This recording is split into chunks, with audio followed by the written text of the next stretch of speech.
Hello friends, and welcome to tonight's whiskey review.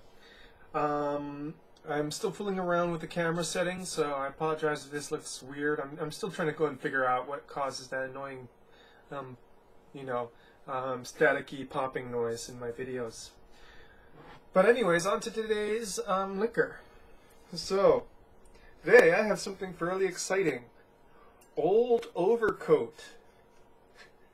That was the name that they're playing off of in the Bugs Bunny cartoons, is the Old Overholt Straight Rye Whiskey. Now, this is a very old brand, since 1810, and this is currently owned and distilled by the Jim Beam Brewing Company. And it's 40% alcohol, 80 proof. And this is basically bottom shelf whiskey. This costs about $12, $13 a bottle. It's only $13 here in Hawaii. It's probably only $12 elsewhere in the United States. So you're not going to get something that's really refined. That said, it's not really rot gut, in that it doesn't taste particularly offensive. It's not nuanced. I'm going to be drinking it straight today, but it's not. I actually wouldn't recommend drinking it straight for a variety of reasons. I would highly recommend mostly drinking this as part of a mixed drink or on the rocks, and you'll see why. So, a little bit of history on this. For decades, this was basically the only rye whiskey around. The prohibition pretty much killed off nearly all the other rye whiskeys. So a lot of drinks, a lot of cocktails went out of style because other than this, there was no real rye whiskey. So often cocktails would just go and call for Old Overholt instead of just saying rye whiskey, because this was rye whiskey for a long while. It used to have a bit more of a high-end reputation, and it sort of slowly sank down the shelf over the decades. That said, it's still a true rye whiskey with at least a 51% rye bill. A lot of people theorize it's higher. Nobody really knows what its rye bill is. And it's said to be still distilled in the fashion, in the traditional fashion of the old Pennsylvania rye whiskeys. So, let's get to it, shall we? The color on this is a bright yellow orange.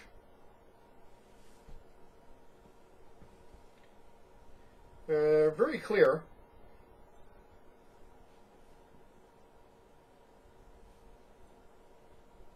And when you nose it, you get a nose full of that pepper.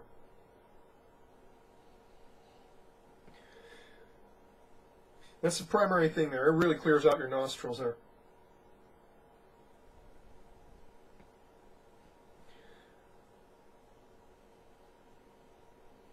Maybe some hints of green apple underneath that. But the real finish is there's this very strong spirituous sort of medicinal aspect to it, which will also come through on the palate, which is why I don't really recommend that you have this straight. It's got quite an aftertaste to it, I find.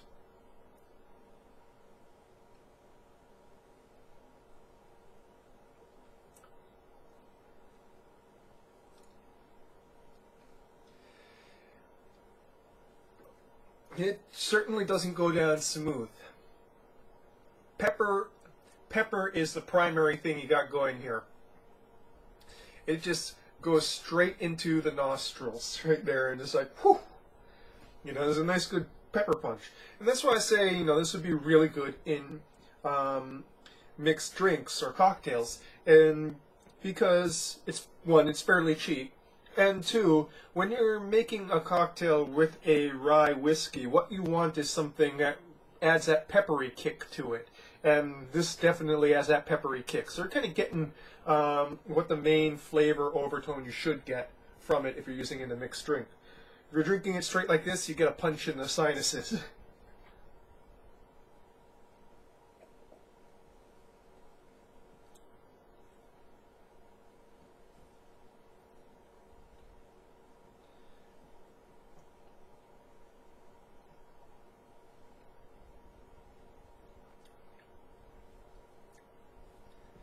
some minor breadiness to the mid palate.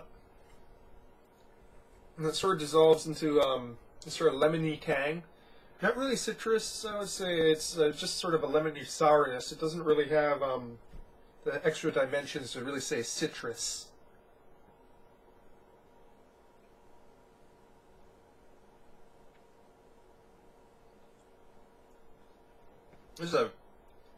And directly on your tongue, it's just, you know, the heavy spice mixed in with the really kind of strong alcohol burn.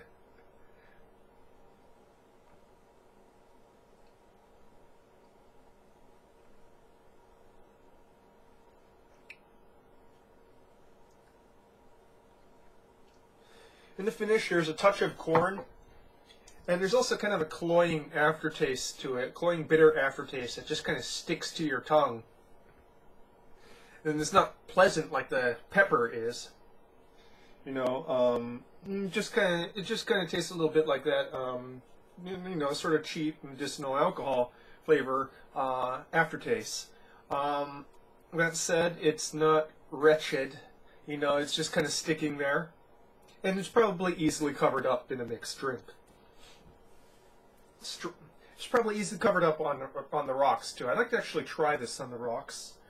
No, that might be what I do next.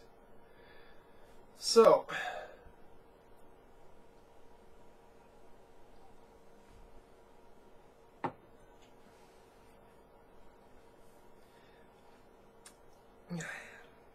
that said, not much else to go and really suss out of this old Overholt. Nope, it's probably good to keep around because it's not absolute shit. You're not getting something awesome, but you're not getting absolute shit. And like I said, it's probably pretty good in a mixed cocktail. Drink it straight? No. I'm going to try it on the rocks, and I'm going to go and leave a comment to see I'll leave a comment and tell you what it's like on the rocks. Well, that's your whiskey review for tonight, folks. Cheers.